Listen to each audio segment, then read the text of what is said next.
welcome back to the Citizen Channel and our story of the game as we look back at a successful Carabao Cup round 3 victory. Yes, just about. City 2, Watford 1 on the 24th of September 2024, 7:45pm kickoff. Yes, this is a serious and not so serious talk about the game through personal and media observations on this one. Mainly personal from being there. Atmosphere-wise, fans-wise, of course, it wasn't a sellout by any means. Had a few 20 Enschede fans chanting and we were singing, who the hell are you? Because it took us a little while. I thought they were Watford fans at first in the City home section over in the stand to the left where I stand in the south stand. But, of course, United are playing this team tonight, aren't they? So... Yes, I've got 30 or 40 of them. They're very loud, but they're very loud anyway, Dutch people. So there you go. No surprise there. And please check out my player rating show, guys. So atmosphere, it was okay. It was all right, as to say. I wouldn't mind a few more bums on seats, but...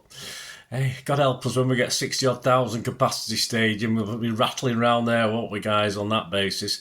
Right, let's talk about the game. But before that, please, if you are new to the channel, push those buttons, subscribe, subscriptions. Even better if you can do that for me. Support the channel. There are different ways of supporting the channel, of course, if you can help me out. I mean, a simple like is lovely. Of course it is. We have members, and members are entitled to all my City vlogs as soon as I record them. And there's a lot of history stuff out there that's not available as yet to the general public, but you get early access to all that. As soon as I record something, you've got access to it. And of course, yeah, you get full access, as you would anyway, to my film and TV stuff as well. I do film and TV reviews, information vlogs, so if you like that sort of thing, have a look at, check that out as well. But lots of City stuff. So if you join 99p a month, you will get my eternal thanks, and thanks to any new members as well. So that'll be absolutely wonderful. And of course, you can support the channel through just watching ads. That helps. If you just watch the ads rather than skip them, just go on your mobile phone for 30 seconds, 45 seconds, however long it is. That helps me. Follow a link if you fancy something. That'll help me as well. And of course, we do have sponsors. Piat 6505 are our current sponsors. They sponsor the film and TV channel and this channel. So if you're interested in that, stay tuned later on. We'll give a shout out to Piat 6505 and let you know how you can help me in that way as well. So there you go. That's how you can support me. But just by watching you support me, I know I inform and entertain. That's my aim for these vlogs that I do of a wide range of stuff, of course. Right, back to this game. Pep's 11, 9 changes to the Arsenal match. I got 9. I was happy with that. Of course, I did have Nico O'Reilly on my mind, but obviously Braithwaite just came from left field, didn't he? I had no chance with that one. Of course, I had Kovacic or Gundo. For me, I thought they perhaps needed game time with Newcastle coming up, but perhaps Pep's got other plans anyway. So I got 9. I was quite happy with that, in fairness. Ortega, Walker, the captain, Stones, Braithwaite, Lewis, O'Reilly, Nunes, McAtee, Doku, Grealish and Foden. A strong bench as you'd expect. Edison, Diaz, Kovacic, Gundo, Bernardo, Gvardiol, Akanji, Savi, and the only sort of younger player, Jacob Wright, of course. The Watford starting 11, yes, not overly familiar names. Bond, Porteous, Ogbonna, Morris, Eboselli, Larucci, Ince, Lusa, Seema, Bayo and Bar Humbug. Yes, story of the game. 1 minute, City straight at it. Grealish charging down the left and pulling a lovely ball back for James McAtee, who sort of mistimed his effort. Yes, he a little bit over keen, I think, but he did make up for it, didn't he? Because on 5 minutes, it's 1-0. As Watford sort of tried to play around at the back, but of course, James McAtee saw his chance and pounced for a poor back pass.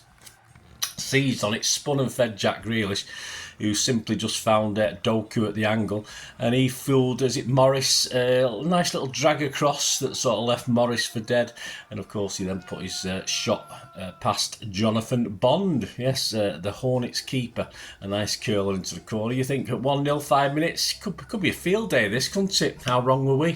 Caden Braithwaite, City's third youngest debutant at 16 years, 229 days, was barged aside by Kwadwo Bar on the way to score an apparent equaliser. Yes, we were a bit dumbfounded by that. I didn't even see what had happened. There's no VAR check, but all of a sudden we were taking a free kick, so we assumed up in the south stand that a foul had been called by David Webb. Not a familiar name to me. It's not to do with Howard, is he, as a referee?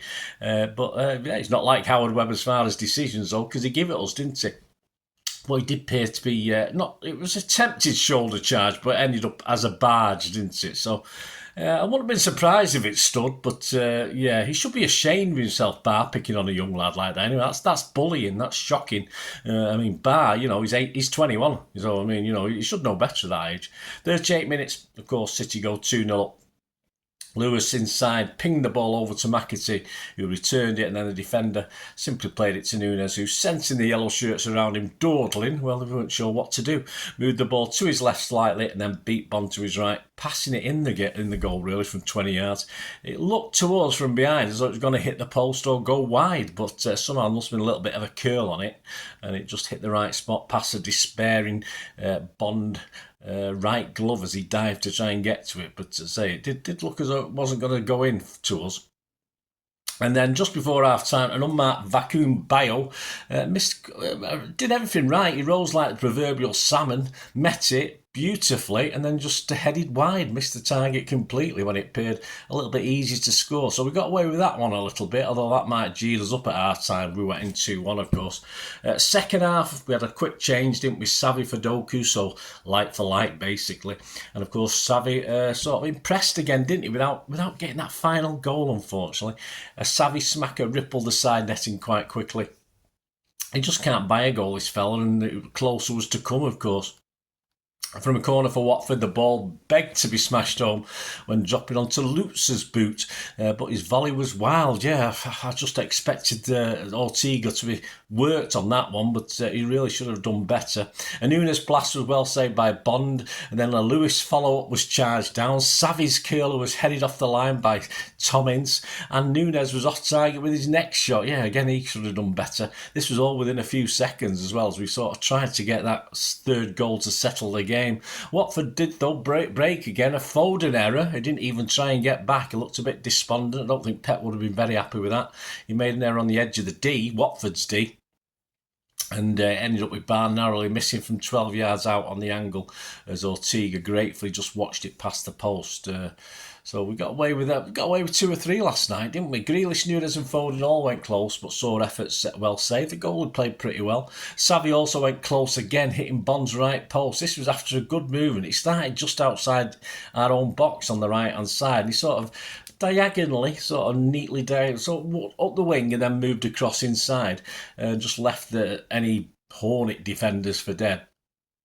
And of course, smacked the post with his shot when it came to. It would have been a cracking goal, but he didn't go in.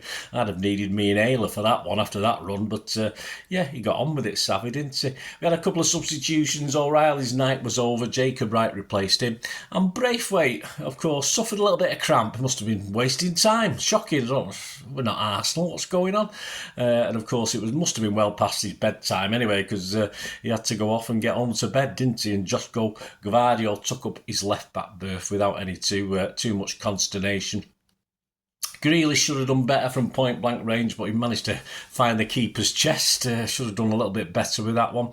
And then, yeah, a bit of a sucker punch, although say it wasn't all hands to the pump. It was 2-1. Walker, I think, should have done really better, but he's feeble. He was sort of off balance in the wrong sort of position, which is typical Walker. And he sort of did a feeble attempt at a clearance that bounced straight back to their players. Ince's curl strike then reduce the deficit. Ortega absolutely no chance. We got a great view from it from our end, although we didn't want it, but we got it.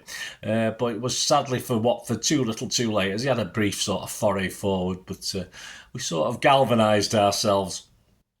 To sum up, it was a strong City lineup despite 9 changes, because that's our squad at the moment. Of course, Braithwaite was a Pep going to his EDS guys and saying who can I be used as a centre half, and them saying this lad will do it, and all credit to him. We should have really scored more, and by the end Watford at least left with credit in the bank and could have had 2 or 3 themselves. Probably, it could have ended up 6-3, 6-4 or something like that, but for poor finishing, because Ortega wasn't really worked. The only time he did anything was pull the ball, pick the ball out of the back of the net twice. One counted, one didn't.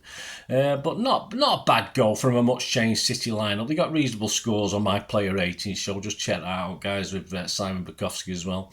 So there's plenty of positives.